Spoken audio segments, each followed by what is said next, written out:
If you're a parent, caregiver, or educator here in Oklahoma, you already know that trying to navigate the education system can literally feel like trying to learn a completely foreign language. Well, welcome to today's Explainer. I am so thrilled you're here, because today we are going to completely demystify Oklahoma's special education system.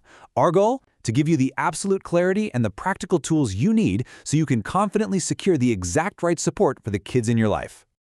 Okay, let's dive into this. We're looking at a quick roadmap for today. First, the basics of special ed. Second, IEP versus 504 plans.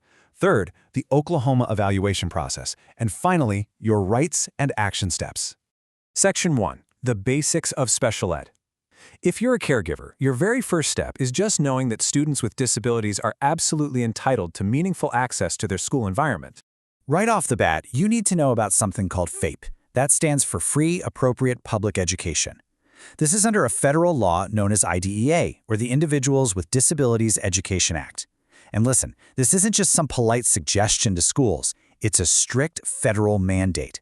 It guarantees targeted, specific support for eligible children starting at age 3 all the way through age 21. But here's a crucial distinction you've got to keep in mind.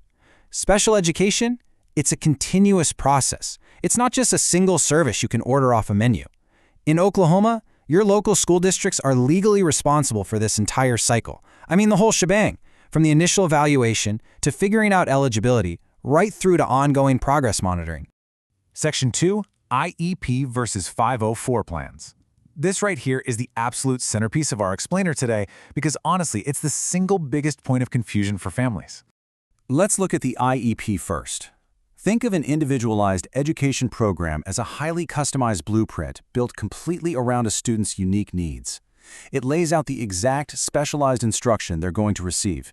Maybe that's time with a dedicated reading specialist, along with related services like speech therapy to help them hit very specific academic goals. And this brilliantly illustrates a really practical reality. Having a medical condition does not automatically hand a student an IEP. Eligibility requires meeting very specific legal criteria under IDEA, not just having a diagnosis from a doctor. You know, you could literally have two students with the exact same medical diagnosis, yet they could have completely different educational outcomes. One might absolutely require specialized instruction, while the other might not need it at all. Which perfectly segues into our other option, the Section 504 plan. Now, unlike the IEP, which comes from education law, Section 504 is actually a civil rights protection. It strictly prohibits discrimination based on a disability. Basically, if a student has a physical or mental impairment that substantially limits a major life activity, we're talking learning, walking, breathing, seeing, a 504 plan ensures they have full, equal access and participation in all school-related activities. So we're looking at things like ADHD, asthma, diabetes, epilepsy, severe allergies, hearing loss, or mental health conditions. But again, just having a peanut allergy doesn't mean you automatically get a plan. Qualification depends entirely on how that specific condition affects the student's ability to access their education at school. It's all about leveling the playing field for that individual kid. So looking at these two distinct paths, it naturally brings up a pretty pressing question.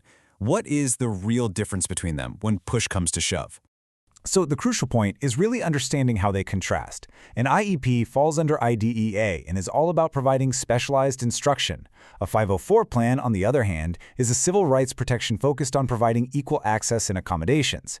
They are definitely not interchangeable. But, and this is key, both of them absolutely require schools to provide written documentation of the individualized support a student is going to receive. Section 3. The Oklahoma evaluation process. Let's shift from all this legal theory into the day-to-day reality. Let's move to and see how this builds into a really simple sequence. It triggers in 3 basic steps. Step 1, someone, usually a parent or a teacher, notices a student is struggling. Step 2, the school steps in to gather information and officially seeks your consent. And step 3, the school evaluates the student to determine their eligibility. It always starts simply with noticing a need. And I want to highlight a surprising yet absolutely crucial fact, especially for parents who might be worried about early development. Here in Oklahoma, children aged 3 and older are eligible for a free evaluation through their local school district. If you're noticing early speech delays, behavioral challenges, or developmental hurdles, you do not have to wait until kindergarten to seek help. Seriously, early intervention is a massive cornerstone of our state system. Section 4. Your Rights and Action Steps. This is where we empower you, because as a parent or caregiver, you are a key team member here. As a caregiver, you have heavily protected rights, often called procedural protections. Oklahoma provides specific materials outlining these. You have the right to proper notice, the right to give or withhold your consent, the right to access your child's records, and the right to dispute resolution. And hey, if local efforts fail, there are formal avenues for state complaints or even going through the Office for Civil Rights. The system has built-in checks and balances to protect you.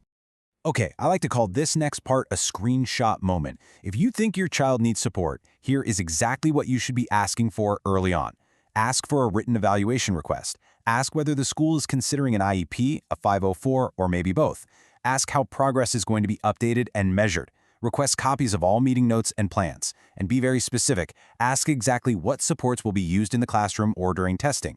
You don't need a law degree to advocate for your kid. You literally just need to ask these questions. Also, a quick but important reminder, always rely on current Oklahoma state guidance. Don't rely on old assumptions or some advice you read on a blog from another state. While special ed rules are federal in origin, the day-to-day forms, procedures, and how they actually implement things vary heavily by district right here in Oklahoma. What really matters is the current guidance your specific local district is using today. Now, what's really interesting about this slide is the urgency it highlights. If a child is struggling, waiting too long can make it significantly harder to close gaps in their learning, their behavior, their attendance, or their emotional well-being.